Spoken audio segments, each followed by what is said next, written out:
speech guarantee. These people are not causing any damage. They're standing out there peacefully and they're expressing themselves. And this ordinance, which prevents that, is a violation of the Constitution of the United States. Okay. Now, Mike George says, the judge says to himself, all right, I'm going to apply the reasonableness test. What is the purpose of this ordinance?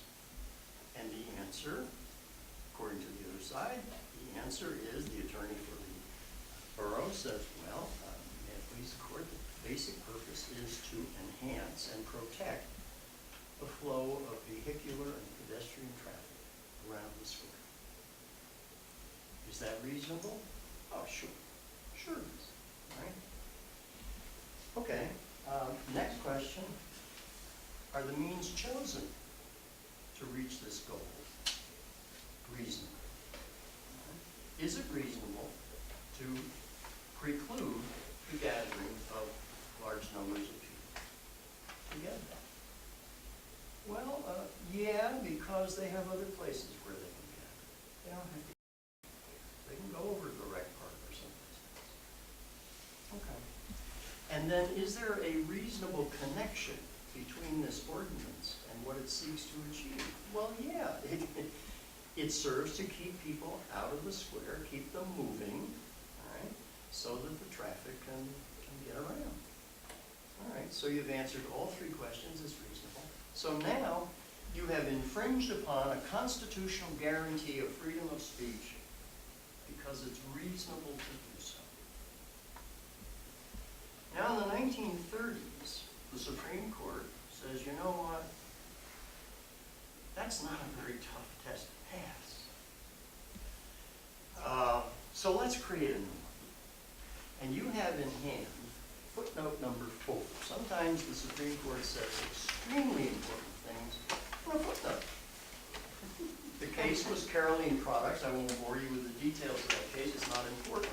Footnote number 4, and I put in all the jargon, so none of you ever wants to become an attorney, I hope, as a result of reading this. This is also a kind of eye chart, right? If you can read this, then you don't have to go to your ophthalmologist. But let's skip over all the details. There are 3 paragraphs here, and the first paragraph talks about specific prohibitions. All right, that's the word for specific prohibition, second line of the Constitution. What does that mean? Well, that means things like the guarantee of freedom of speech and press. Congress shall make no law prohibiting the free exercise of religion. That's about as specific as you can get, right? That is a specific prohibition. Government can't do that, all right?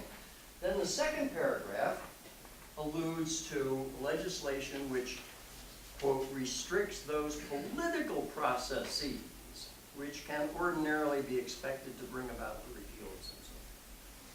What does that mean? Well, it's the way we do business politically. We're talking about laws governing who can vote, who can have access to the ballot, who can run for office, and so on and so forth. All right? All of these have to do with procedures, the process by which we govern ourselves. All right?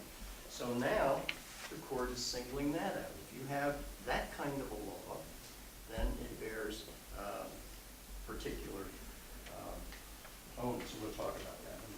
And then the third paragraph refers to groups. All right? It talks about religious or racial minorities, all right, or prejudice against discrete and insular minorities. Okay? Now, why does it single out these groups?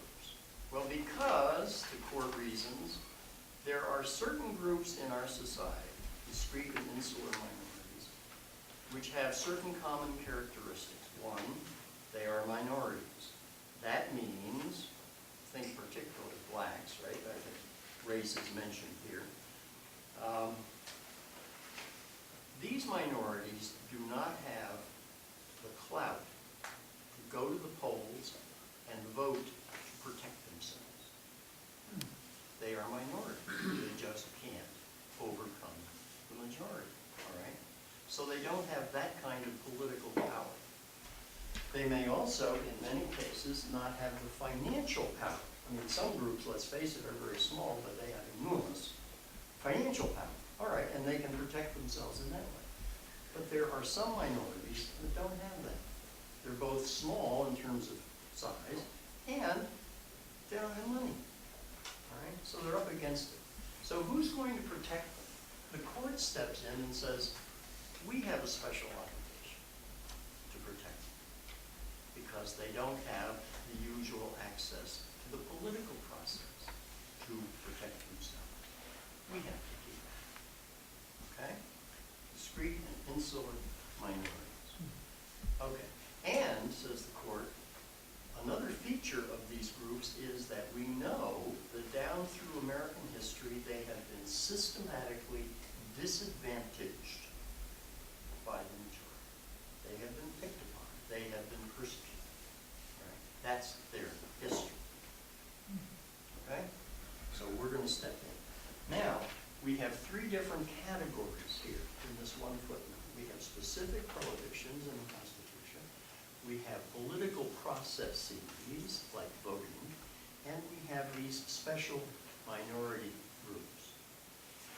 The court goes on to say, when one of those three categories is engaged in an issue, we're going to raise the red flag. And we are going to require that the legislative body that infringes upon one of these has to go through a stiffer test. Not the reasonableness test. That one's too easy to pass. We're going to create something which comes to be known as strict scrutiny. Right? We're going to take a very close look. And, here's the kicker, we are going to compel the government, we're going to force the government to show a compelling reason, not a good reason, a compelling reason for infringing upon this group. Okay? So it's jacking up the level of the test. Okay? So now, let's go back to our little hypothetical, our local situation. Now, when we go into court, the borough council, the attorney for the borough council, is going to have to give to the judge a compelling reason for not allowing that group to meet in the square. Not just a good reason, a compelling reason, and you know what? You can't do it. You can't do it. And so, that ordinance goes down.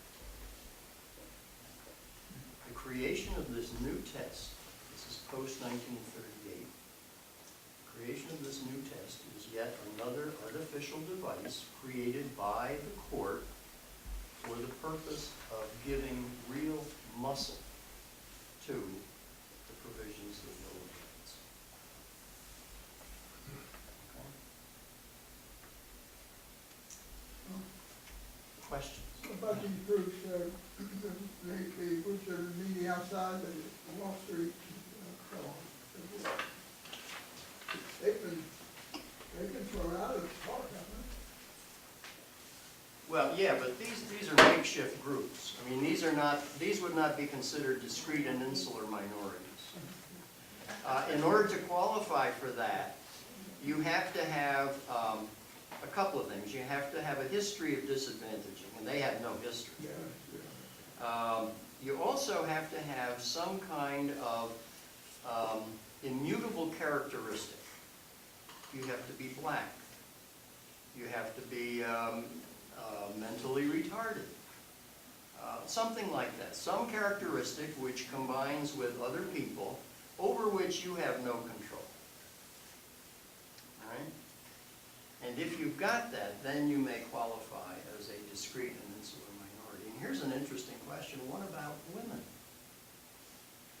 William Brennan, great liberal defender of women's rights, desperately tried to get the court to accept the classification of women as one of these discrete and insular minorities, triggering the stiff test, right? It's strict scrutiny. So if you're going to pass a law that in some way treats women differently from men, you're going to have to defend it by showing a compelling reason for treating women differently from men. Right? That's what you wanted. The court said no. No. 5-4. No. Why? Because it's not that women haven't been historically discriminated against. My God, they have. They didn't get their vote till 1920, right? Okay. Watch yourself. When you get home tonight. Okay. So that part of it's all right. The history of discrimination, we've got that. But what about these other things? Well, immutable character. Yeah, they're women, right? But are they minorities? No, they're not, says the court. This is 1970.